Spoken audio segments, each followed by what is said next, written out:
समृद्धी महामार्गाचे आतापर्यंतचे टप्पे कसे सुरू झाले त्यावर एक नजर टाकूया। डिसेंबर 2022 ला नागपूर ते शिर्डी 520 किलोमीटरचा टप्पा हा सुरू करण्यात आला। दुसरा टप्पा शिर्डी ते भरवीर 80 किलोमीटरचा होता, तो खुला करण्यात आला। तिसरा टप्पा 2024 मध्ये भरवीर ते इगतपुरी 25 किलोमीटरचा, त्याचं लोकार्पण झालं। तर 5 जून 2025 म्हणजे आज इगतपुरी ते आमणे अखेरचा टप्पा देखील सुरू झाला।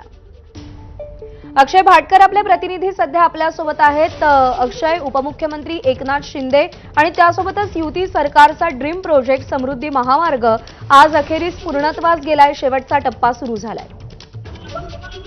अतिशय महत्वाचा हा टप्पा आहे आणि या टप्प्यामुळे आता महाराष्ट्राचं जे स्वप्न होतं समृद्धी महामार्गावरून विना अडथळा प्रवास करायचं ते आता पूर्ण झालेलं आहे। आणि त्याच्यामुळे जर आपण पाहिलं तर हा 76 किलोमीटरचा सगळ्यात अवघड असा हा टप्पा होता आणि याचं वैशिष्ट्य असं आहे की या 76 किलोमीटरच्या टप्प्यामध्ये 8 किलोमीटरचा बोगद्याचा जो काम आहे, म्हणजे पॅकेज 14 जे आहे 13 किलोमीटरचं, ते सगळ्यात अवघड काम होतं। या एका बोगद्यामुळे कसारा घाटामध्ये जाण्याची आता गरज पडणार नाही आणि कसारा घाट हा कालबाह्य होईल। त्याच्यामुळे आता या एका बोगद्यामुळे संपूर्ण वाहनं जी आहे ती केवळ 10 ते 15 मिनिटात कसारा घाट ओलांडू शकतील आणि शेवटचा हा 76 किलोमीटरचा जो टप्पा आहे तो संपूर्ण पार करण्यासाठी किमान अर्धा तास लागेल। आता आमणे हे जे ठाण्यातल्या भिवंडीमध्ये आहे ते आमण्यापासून ते थेट नागपूरपर्यंत 701 किलोमीटरचा जो टप्पा आहे तो पूर्णतः समृद्धी महामार्ग हा आता उपलब्ध झालेला आहे। त्यामुळे या संपूर्ण समृद्धी महामार्गाच्या आसपास जितके वेगवेगळे प्रोजेक्ट हे फायनलाइज करण्यात आलेले होते, मग औद्योगिक क्षेत्र असेल, कृषी क्षेत्र असेल, या सगळ्या उद्योगांना किंवा या सगळ्या क्षेत्रांना देखील आता खूप मोठा सहभाग होणार आहे, त्यांना हातभार लागणार आहे। त्याचबरोबर नाशिक, सिन्नर, इगतपुरी या भागांमधून किंवा शिर्डी असेल, अहिल्यानगर असेल, या भागांमधील जे शेतकरी आहेत ज्यांना रोजचा प्रवास करून मुंबईमध्ये आपल्या भाज्या किंवा इतर जे कृषी साहित्य आहे ते विकण्यासाठी यावं लागत होतं, त्यांना आता अतिशय कमी वेळ लागणार आहे आणि थेट ठाण्यापर्यंत त्यांना या समृद्धी महामार्गाने प्रवास करता येणार आहे। त्यामुळे शेतमालाची विक्री आणि औद्योगिक क्षेत्र जे आहेत, मग संभाजीनगर असेल, जालना असेल किंवा इतर जे लातूर वगैरे भाग असेल, त्या सगळ्यांसाठी हा महत्वाचा टप्पा आहे आणि आज लोकार्पण झाल्याच्या नंतर संपूर्ण समृद्धी महामार्गावरून प्रवास करता येईल। त्यामुळे महाराष्ट्राचा एकूणच औद्योगिक, सामाजिक आणि आर्थिक विकासाला याचा खूप मोठा हातभार लागणार आहे। सगळ्यात महत्वाचं म्हणजे हा समृद्धी महामार्ग आहे त्याचं लोकार्पण पहिल्या टप्प्यात जे 520 किलोमीटर होता त्याचं लोकार्पण ते पंतप्रधान नरेंद्र मोदी यांनी केलं होतं आणि दुसऱ्या टप्प्याचं लोकार्पण दादा भुसे यांच्या हस्ते झालं होतं। तर आता शेवटचा टप्पा जो आहे तिसरा टप्पा त्याचं लोकार्पण हे मुख्यमंत्री देवेंद्र फडणवीस यांच्या हस्ते होते आणि यावेळी महाराष्ट्राचे दोन्ही उपमुख्यमंत्री हे उपस्थित आहेत आणि एकनाथ शिंदे यांच्या हातात गाडीचं स्टेअरिंग आहे। सध्या आढावा घेतला जातोय। हा जो शेवटचा टप्पा आहे त्या शेवटच्या टप्प्यातलं केवळ या शेवटच्या टप्प्यामध्ये एक बोगदाच नाही आहे, पण या टप्प्यामध्ये महत्वाचं म्हणजे एक सगळ्यात उंच असा पूल देखील आहे, त्याच्या एका पिलरची उंची ही 84 मीटर इतकी मोठी आहे, इतकी प्रचंड आहे। त्यामुळे हा जो टप्पा होता सगळ्यात अवघड होता। शहापूरचा भाग असेल, त्याचबरोबर पुढे वाहतुकाचा भाग असेल, हा सगळा भाग जो आहे अतिशय अवघड असा हा भाग होता। त्या भागाचं काम पूर्ण झाल्यामुळे आता लोकार्पण झालेलं आहे आणि महाराष्ट्रामध्ये जो एक ड्रीम प्रोजेक्ट मानला जात होता, मुख्यमंत्री देवेंद्र फडणवीस यांची जी संकल्पना होती 2 राजधानी म्हणजे एक उपराजधानी आणि महाराष्ट्राची राजधानी जोडण्याचं, ते आता पूर्ण झालेलं आहे।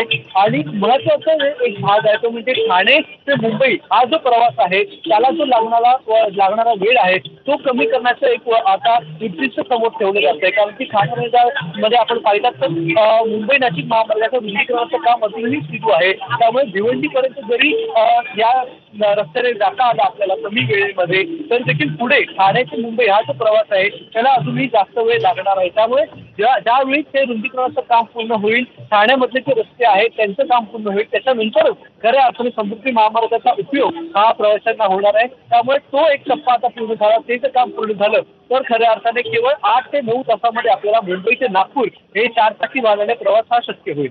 सध्या बरोबर आहे अक्षय, समृद्धी महामार्गाला महाराष्ट्राच्या हातावरची भाग्यरेखा असं संबोधलं जात आहे। काय साध्य होणार आहे या समृद्धी महामार्गामुळे आणि का भाग्यरेखा संबोधलं जात आहे समृद्धी महामार्गाला? प्रज्ञा, हा एकमेव असा महामार्ग आहे राज्यातला जो 10 जिल्ह्यांना प्रत्यक्षपणे जोडतो आहे।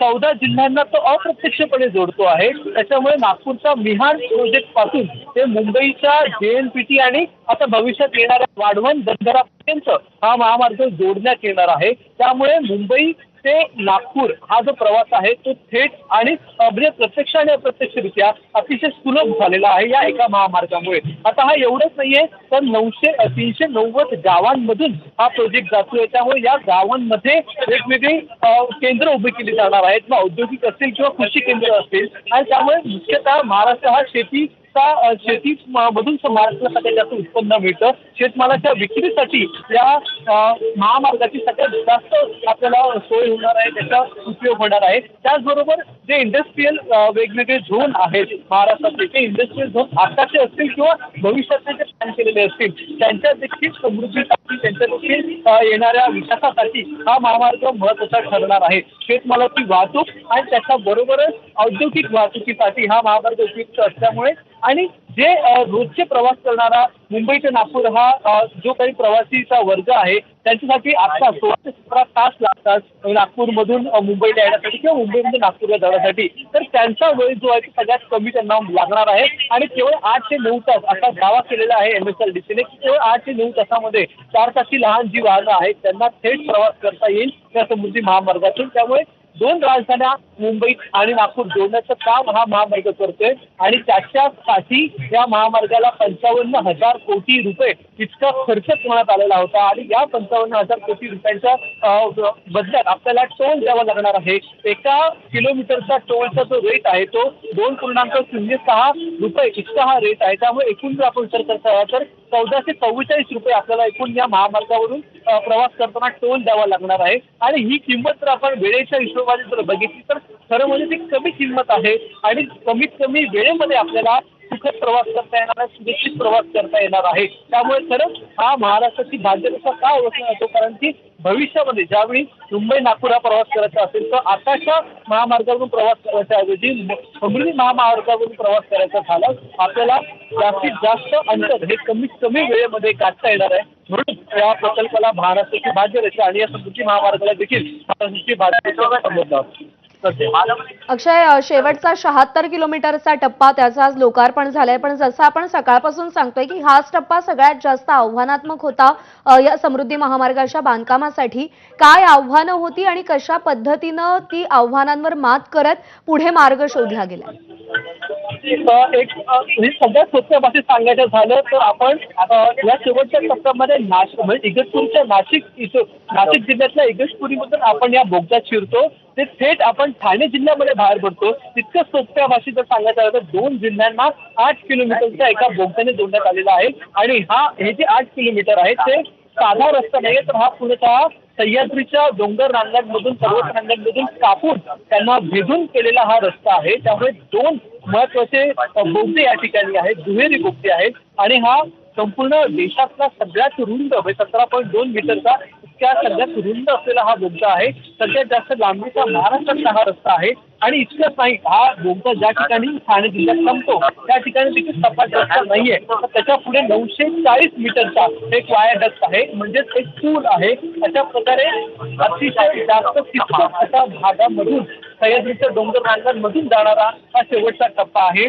या 13 किलोमीटरच्या पॅकेज 14 आणि पॅकेज 15 आणि पॅकेज 16 मध्ये शेवटचा टप्पा जो आंबेचा आहे तो थोडासा सोपा होता बांधण्यासाठी. मात्र शहापूर आणि हा जो वासाचा भाग आहे या सगळ्या भागांमध्ये वायडेक्ट जे बांधलेले आहेत ते सगळ्यात उंच म्हणजे 84 मीटरचा एक पिलर आहे. त्या वायडेक्टला इतकी जवळपास 20 माळ्याची बिल्डिंग या ठिकाणी आपण विचार केला तर एका 20 माळ्याच्या बिल्डिंगच्या वरून हा पूल जाईल इतक्या उंचीचा हा पूल सध्या आहे. आणि ज्यावेळी या पुलांची निर्मिती करायची होती त्यावेळी तिथे कोणताही सरळ रस्ता नव्हता, तिथे कोणताही येणारा असा साधा रस्ता उपलब्ध नसल्यामुळे नवीन रस्ते बांधावे लागले. ते रस्ते बांधून या प्लॅनिंगच्या ठिकाणी सामान आणावं लागलं, वाहनं आणावी लागली, यंत्रसामुग्री आणावी लागली. आणि ती आणल्याच्या नंतर इथे निर्माणाचं काम सुरू झालं. या डोंगरदऱ्यांमधून नदी प्रवाह इथे असतो, इथे प्रचंड पाऊस पडतो आणि या सगळ्या अतिशय प्रतिकूल वातावरणामध्ये इथे काम केलं गेलं आणि ते काम आज पूर्ण झालेलं आहे. त्यामुळे सगळ्यात शेवटी